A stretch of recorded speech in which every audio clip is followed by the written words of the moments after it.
If you made it this far, congrats, but the work isn't done. Let's figure out who you should start and sit at wide receiver to take home a championship in Week 17. Let's begin with the easy ones. These are the must-start wide receivers. Jamar Chase, Justin Jefferson, Amon-Ra St. Brown, Puka Nacua, Nico Collins, CeeDee Lamb, Mike Evans, and Brian Thomas Jr. Before you set your winning lineups for your fantasy championship, why don't you set your winning picks on Underdog? And look, if you haven't tried Underdog yet, start with this freebie. On Christmas Day, Pat Mahomes just gets 1 yard. You win that pick. Take the higher in 0.5 total yards. That's a free pick for you, and you can combine it with any other pick that you like. Just make sure that you use code ENDGAME when you sign up for the first time, because you also get up to $1,000 worth of bonus cash from your initial deposit. Now in that first Christmas Day game on Wednesday, it's going to be the Chiefs against the Steelers. Things done changed for the Chiefs wide receiver room because now Hollywood Brown is in the mix, and he was in fact second on the team in targets and receptions.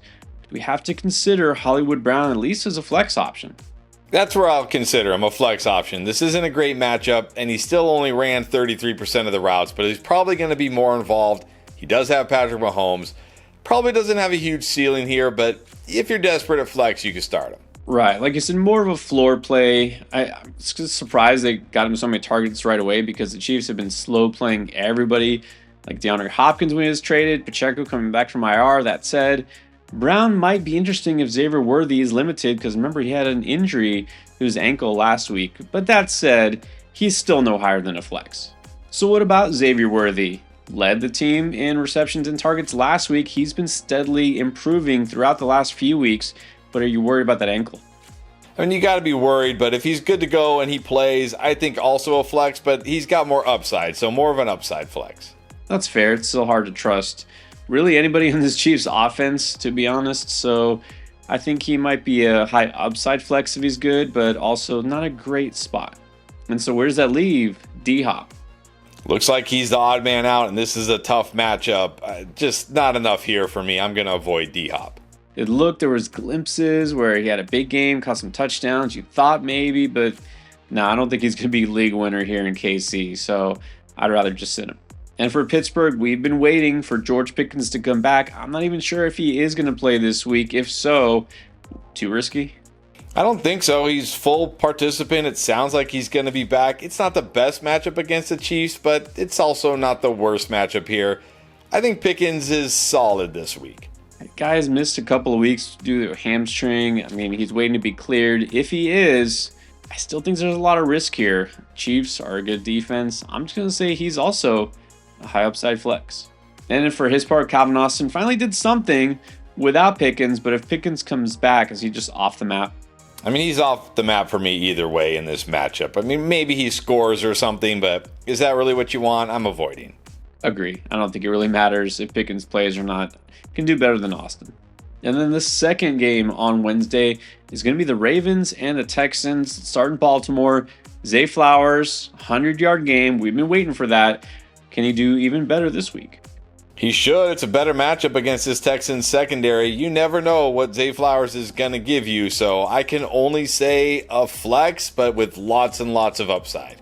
Oh, I can do better than that. I think he should be a solid start. We finally saw the target share a little bit better, that big play we've been waiting for. The Texans have given up a lot of points to wide receivers in general this season. Again, can't get carried away because, like you said, you don't know what Zay Flowers will get you, but I at least am interested in that potential upside that he finally flashed again. And we know what Rashad Bateman can do, score touchdowns. Although that's all he did last week. Is that enough? That's pretty much all he's been doing this recently, right? He's like that new Nick Westbrook-Akine, although I guess he somehow scored last week too. That's not enough here. I'm not just chasing a touchdown, like one catch for a touchdown. Not in the championship week, no. Yeah, and it was surprising he even played because he was limited. He was in a walking boot at some point. It was a game-time decision. But look, if you're in a non-PPR league, sure, you can flex him, which sounds weird for a receiver, but I think that's about it. He's a risky flex. And of course, we know with the Texans, Tank Dell, that brutal injury, he is done for the season. Nico Collins, still a guy you want to start despite a disappointing game. But someone's going to have to fill the void. Is it Robert Woods? I mean, it might be, but really, are you going to take a chance with Robert Woods in your fantasy lineup? I can't believe it's 2024. We're even talking about Robert Woods. A hard pass. No, I'm not even considering Robert Woods. Yeah, like John Mechie might play this week. That's too deep. And I know someone out there is going to say, hey, didn't they get Deontay Johnson? Yeah, and it doesn't matter for fantasy. Now, hopefully this video helps you with all your start-sit decisions, but if you still have questions for start-sit, waiver wire trades, or anything fantasy football related, use the Draft Lane app because that connects you directly with Chris and myself for all your fantasy football needs. Download it for free right now. Now, the Thursday night game is going to be the Seahawks taking on the Bears in Chicago. Now, JSN, the way he's been playing lately and producing, you almost want to consider him a must start, but does this matchup scare you? I mean, it is a tough matchup, but it doesn't seem to matter right now. He's playing so well. We did talk about putting him on the no doubt must starts. I think he's pretty much as close as you can get. He has to be a strong start. I mean, the floor is sky high, and even though he hasn't had any monster games per se, he's been so consistent. Isn't that kind of what you want going into the championship? Let's just say he's a strong start. Now, on the other hand, DK Metcalf, I mean, look, I know he did score last week, finally, but did he show you enough that you can trust him? I mean, he showed me enough that at least I'm not like outright benching him, but still not great. Only 3 catches, 57 yards, and this is the Bears with Jalen Johnson. Just a flex. He does always have that home run play ability. But like you said, it wasn't even really a big game. So he can be flexed even in a tough matchup, not an outright sit. I'll tell you what, though, right now, you look at those early lines on Underdog, and they put some out early in the week. 63.5 yards. I'm going to take the lower on that. Like you said, it's a tough matchup. He's going to draw Jalen Johnson, and he hasn't hit that yardage mark of going over 64 yards for 3 straight weeks. Only once in the past 5 games has he done that. So I'm going to take the lower here. You can do that too. You can take any pick you like. And if you're new to Underdog, you're just trying this out for the first time, you get that free pick on Christmas Day with Pat Mahomes. You can combine it with any pick from any sport. Good chance to win your very first time. Just make sure when you're checking out and signing up, you use code ENDGAME. All right, then there's that Bears wide receiving trio. Like Keenan Allen has been so good and so consistent. I almost feel like he's borderline must start. Yeah, it feels that way. But remember, that was the Lions. They're terrible against the slot, but he's been pretty good. I'm just going to say very solid start. Like close to strong start, but very solid. Well, that is true. In fact, 2 of the last few games he played the Lions, and he's gone off. But he's getting so many targets. He's healthy. I think he is a strong start. And DJ Moore, well, he didn't score. He didn't smash, but he still is getting targets, getting catches. Where do you put him? Yeah, you got 10 targets. Still gives you a very nice floor. Could score. Again, I'm going to say solid. I like Keenan more, but he's still solid. Yeah, I'll keep DJ Moore in the solid tier. Oddly enough, he hasn't had that upside that Keenan Allen has had. He's more just of a floor play, but a very good one. And the guy we really don't know what we're getting from week to week is Rome Odunze. What does he do against Seattle? Yeah, we don't really know what we're getting week to week. This is too risky. He could score or he could bust. I'm going to avoid him. Well, I can't outright avoid. Obviously, this is a risk here. He's a flex option if you're hoping for that touchdown, that big play, even though it's not really a great matchup. Now we're going to have 3 Saturday games here for the NFL with college football done other than the bowl season. So let's start off with the Chargers at the Patriots. And the number 1 guy for the Bolts is still Ladd McConkey. Yeah, I feel pretty good about him. Again, I feel like he gives you a very safe floor every single week with a decent ceiling. I can't call him a strong start in this matchup, but I think he's very solid. On a weekly basis, I feel like he's earned that solid status, a guy you don't worry about. I'm going to go a step further this week. I like the matchup. I think he could come out and have a big game, so I'll say he should be a strong start in Week 17. Do you have any interest in Quentin Johnston this week? No, again, very risky here. This isn't like a smash matchup or anything. Touchdown or bust. I hope you have better. Yeah, way too risky. Like you said, Patriots aren't the worst pass defense. I'm not taking that chance this late in the season. I'll just sit him. And for the Patriots, I think Demario Douglas is kind of always the guy we talk about because he's just kind of always there. Is that enough? Yeah, exactly. He's always there. But I mean, is that what you're going for? You're just going for give me some points? There are a lot of guys that can just get you points. Let's shoot for some upside. I'm not starting Douglas. Exactly. Most of the season I just say, well, you can flex him if you need him. You can flex him. No, we need more than this. I'm going to sit Douglas. But that said, now we maybe have a Patriots receiver that does have some upside. Keyshawn Butte, 95 yards and a touchdown last week, almost had another touchdown. But with that said, he's in the Patriots offense. Yeah, he's in the Patriots offense, and this is just very risky. I mean, at least we know he has upside, so if you are looking for that, he's got it, but very risky. So I'll say very risky flex. I at least have to put him under flex consideration since I did say he's worth picking up in a deep league if you need some upside. You know the risk here, but hey, he's shown something the last couple weeks, so you could flex him. Then the Broncos at the Bengals. I mean, you're happy if you have any Bengals receiver at this point, basically. Are you still happy with Courtland Sutton?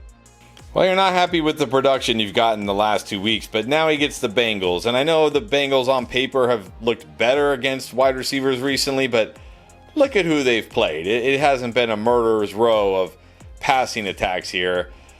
I think against the Bengals, maybe I can't call Sutton a strong start anymore, but still very solid. I feel like he should be a strong start. This Bengals defense is not good. I'm not fooled by the schedule the last couple of games. Sutton should still get fed targets. Big time touchdown upside. I like Bo Nix this week, so I have to like Sutton as well. I think he's at least in the lower end of the strong tier. And then T. Higgins has been living in that strong tier for basically the second half of the season. Any reason to change it because of the Broncos defense? I know you're going to see Broncos and you're going to be scared, but I'm not worried about this Broncos defense. They've given up some games to wide receivers, and you got to think if Surtain's going to shadow anybody, it's going to be Chase. So I think Higgins still a strong start. Yeah, exactly. And this Broncos defense hasn't been as stout the last few weeks either. So I'm not moving off of T. Higgins. As long as he's healthy, he's a strong start. The Cardinals at the Rams.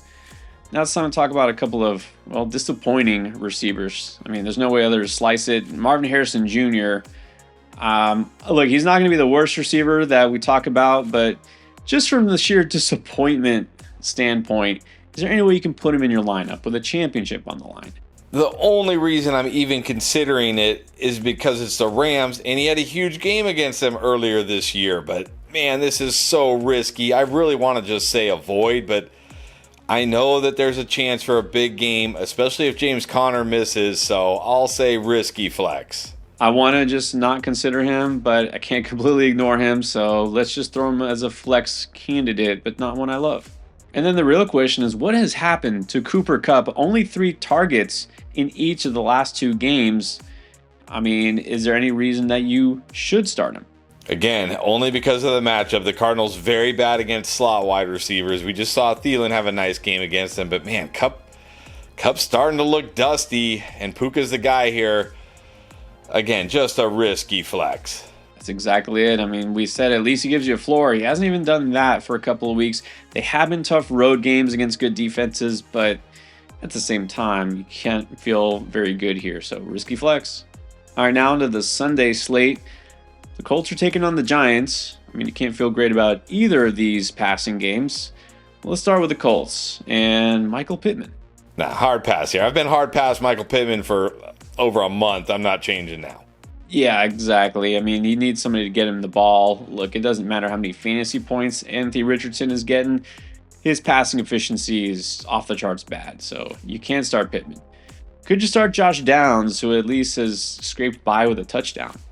That's the only reason. Risky flex, and that's only because Josh Downs can do what he did on Sunday and take a short pass for a touchdown, but man, very risky here. Even against the Giants, very risky. Yeah, well, I was going to say only a flex option because it's the Giants, but even the Giants aren't really bad against wide receivers per se, so a very risky flex. And then there's Malik Neighbors. Well, he's getting you a floor. You feel any better about him this week for any reason?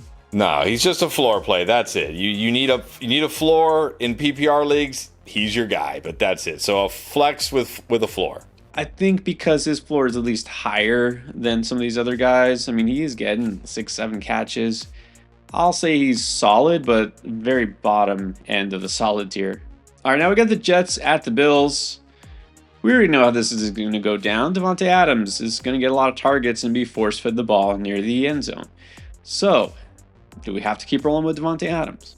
You have to. I mean, it's the Bills, but it doesn't matter. You have to keep rolling with him. This guy, it's ridiculous how many targets he's getting. I don't feel as good about him this week because of the matchup, but I think at the very least, he's got to be a solid start. I mean, if you got him, just keep going with him. And so, what does this mean for Garrett Wilson?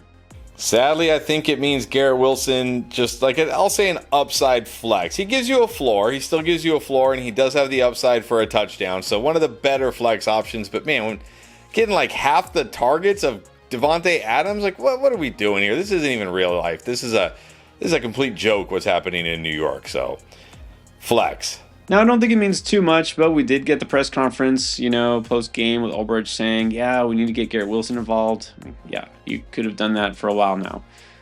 He's a flex, but not one that you can love. Now, for the Bills, let's just talk about the receivers that might actually matter, and I think that's just Khalil Shakir.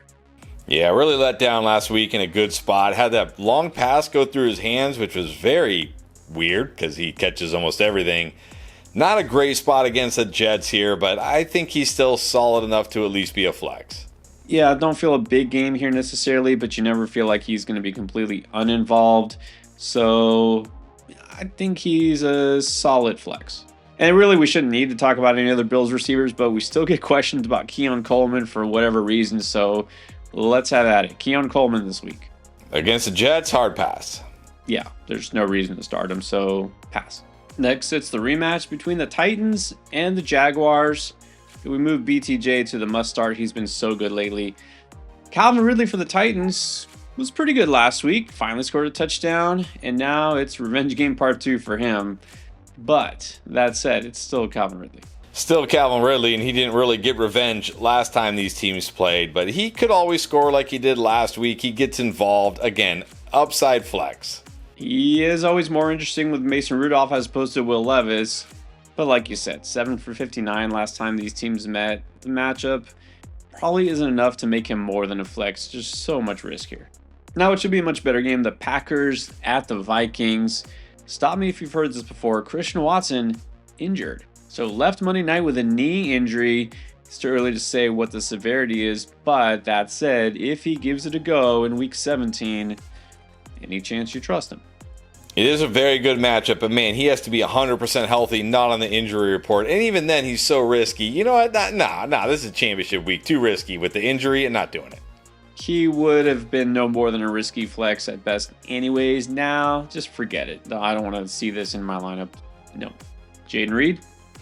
I'm just not going to do it here. I mean, too many weeks of being a bust. All right, so he's a hard pass. I'll be generous. It's Christmas time. Let's say he's at least a flex option if you're desperate. And what about Romeo Doubs? Touchdown or bust. I'm not doing it here either. All right, here I'll just say no. And there's Jordan Addison, who has been at least somewhat consistent to go along with that high ceiling he does show from time to time. Could this be a big game for him against the Pack? I don't know if this could be a big game. I will say it does help that Minnesota is at home. And Jair Alexander, for whatever reason, just can't seem to get on the field. Maybe it changes this week against Justin Jefferson, but Addison's got upside. He's getting targets. Sam Darnold's playing so well. I'll say solid start. Yeah, he had a nice game against them last time early in the year, 72 yards and a touchdown. Always upside. Can't go too far, though. Let's say solid. All right, now let's talk Raiders at Saints. Is there any upside in either of these passing games, starting with the Raiders and Jacoby Myers? And what a letdown last week for Jacoby Myers in a great matchup. But this is another great matchup. I'm going to trust him again because he's mostly been good this year. Got to give guys passes every once in a while. I'm still going to say a solid start in this matchup. I don't know if I'm giving him that much of a pass. I'll say he's a flex option, but man, that ceiling has pretty much disappeared. Bowers has taken over big time. Aiden O'Connell is not really airing it out, so I'll say he's just a flex with a floor. Now we got the Panthers taking on the Bucs in Tampa. Start with Adam Thielen, coming off a solid game. Can he be solid again? He could. It's a good matchup. I'm still a little nervous here. He still only had one more target than Jalen Coker, although he did score and he did catch more of his targets, so that's definitely a benefit. I don't think Thielen has a massive ceiling, but he at least has a pretty high floor, so I'll say he's low-end solid. Yeah, I'll put him right there. Low-end solid. He's going to get targets. He's definitely got a floor. He could score, but I don't think there's a massive game coming, so Thielen is at least solid. So Jalen Coker, did get some targets, like you mentioned, but coming off a pretty disappointing game, 8 yards. Can you consider him because of the matchup? No, I mean, you take out that 83-yard touchdown 2 weeks ago, what has he done? This is too risky. Look, we're talking championships or semis or whatever you're playing for at this point. Way too risky. Yet Jalen McMillan for Tampa, he's earned that wide receiver 2 role and he continues to score. You just keep it going and start him. Why not? It's a great matchup against Carolina. He's scoring. He's coming through. I'm not going to say solid or anything, but I think he's an upside flex. I'll say solid. And it doesn't hurt that Sterling Shepard, again, is hurt. The hamstring issue. Cade Otton has been hurt. Yeah, he's going to continue to get targets. He's been scoring. Why not? The way Baker Mayfield's been playing. Now let's talk Dolphins at Browns. All right, Tyreek Hill definitely does not look like the same guy anymore this year. He's dropping passes. I don't know what's going on here, but based on the matchup, can you at least start him? It's a good matchup, but I mean, does it even matter? Scored a touchdown last week and did nothing else. I mean, barely got you double-digit points with a touchdown. What has happened to Tyreek Hill? I can only say a flex at this point, even in a good matchup. Yeah, I'm going to agree because without that touchdown, and he's got a couple of fluky touchdowns already this year, yeah, he'd be hurting you. So it is a good matchup, a very high upside flex. Now, Jalen Waddle didn't even play last week. If he returns, do you trust him? No way. No chance. No, I didn't think so, neither would I. So we saw Jerry Jeudy plummet down to earth without Jameis Winston. Look, it's still going to be Dorian Thompson-Robinson at quarterback, so what do you do with Jeudy? Bench him. It's kind of crazy to think about Jerry. I mean, think about Jerry Jeudy. His entire career has only ever been good with Jameis Winston. What is this? You can't start Jerry Jeudy unless somehow by some Christmas miracle we get Jameis back. Which doesn't sound like it's happening, and yeah, the Dolphins have been very good against the pass, especially lately, so yeah, just when you thought Jeudy might help you win the ship, it doesn't look like it's going to happen, so don't start him. Now, we don't know what Cedric Tillman looks like with DTR because he hasn't played in about a month. If he finally returns, could you go there? No chance. The only pass catcher I even feel okay about is David Njoku. There's no way I'm starting any receiver with DTR. That seems like a mistake, so if you still are holding on to Tillman for some reason, I don't think you have to. And the Cowboys taking on the Eagles. Got 2 stud receivers that you're good with in CeeDee Lamb and A.J. Brown. Where does Devontae Smith fall? And let's remember that we don't know Jalen Hurts' status as of yet. Yeah, I think I'm just going to say Devonta Smith, low-end solid, whether it's Pickett or Hurts. Obviously, I feel better about him with Hurts, but he should have had an okay game with Pickett if he didn't drop that last pass. So I think there's enough here in this matchup. He's low-end solid. Right, even though the Cowboys' defense in general has been better lately, it's still not going to scare me off this offense, so he should be solid, but lower end. Falcons at the Commanders this week. All right, so Drake London was okay with Michael Penix Jr. at quarterback, but he did leave the game with a hamstring issue. They're saying it's nothing serious. He could have come back, but that said, is there a high enough ceiling here with the rookie quarterback? I will say, Penix did not look bad. He looked pretty good, but that was the Giants. This is the Commanders. Now, the Commanders certainly not a shutdown pass defense, but they're much better than the Giants. I mean, Drake London did get the targets, though, but I don't know if there's a ceiling here. So, again, I'm going to say a flex with a floor. Yeah, I can't go higher than flex because London hasn't had many big games recently because of the quarterback play. Like, Penix was fine, but again, this is not a game where I feel like they're going to air it out. And the Commanders haven't given up a lot of big games to receivers at all lately. So just a flex with a floor. And Donald Mooney, well, surprisingly, he led the team in receiving last week, but I can't go more than a flex with him either. Same. Flex with a floor here. Not a big ceiling for these guys, but they give you a floor. Now, if there's one guy who proved the start your studs theory, it's Terry McLaurin. Even in a really tough matchup where he didn't do much earlier in the season, was pretty good against the Eagles. Can he be even better against the Falcons? I mean, on paper, this looks like a significantly better matchup, and it is. But I will say, A.J. Terrell has been playing pretty well, and he's probably going to see a lot of them. That being said, I'm not benching Terry McLaurin. He's a strong start. He has to be a strong start, and the Falcons have given up big games to receivers. You got McLaurin, you just keep him in your lineup. And on Monday night, we're going to get the Lions at the Niners. All right, so Jameson Williams had himself a game in Week 16. Do you think he can deliver again? He always can, but man, this is another tough spot against the 49ers. They have been good against the pass, been good against the receivers, but he always does have that upside, that potential, so an upside flex. Yeah, you think, well, this is at San Francisco, tough spot. Last week was at Chicago. That was a tough spot. Jameson Williams can always hit that home run play, but he could always do nothing. So, upside flex. Now for San Francisco, Juwan Jennings, also a guy you thought you might help carry you to a ship, and he's been steadily on the decline. What's going on here, and can we trust him anymore? I don't know what's going on. I mean, Debo randomly decided to show up last week. I don't think that's going to happen. Jennings, I mean, it feels like he should have been better last week. This is a good matchup against this Lions secondary, but I can't say anything more than low-end solid, and even that feels a little generous.